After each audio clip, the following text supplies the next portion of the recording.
Hello everyone, welcome back to our channel Login 8. In this guide video, I will show you how to add a simple moving average indicator in TradingView. So first of all, what you have to do is launch open TradingView application.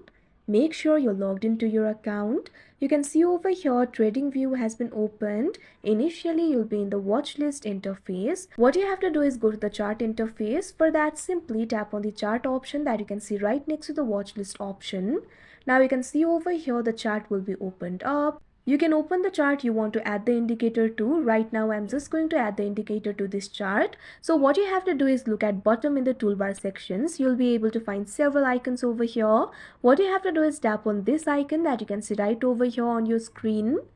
Now you'll be able to find the options for analysis hub over here. You'll be able to find several options. Under the section for tools, you'll be able to find the option for indicators at first. So simply tap on it. Now you'll be led to the indicators interface. You'll be able to find three options over here: technicals, financials, community. Tap on the option technicals.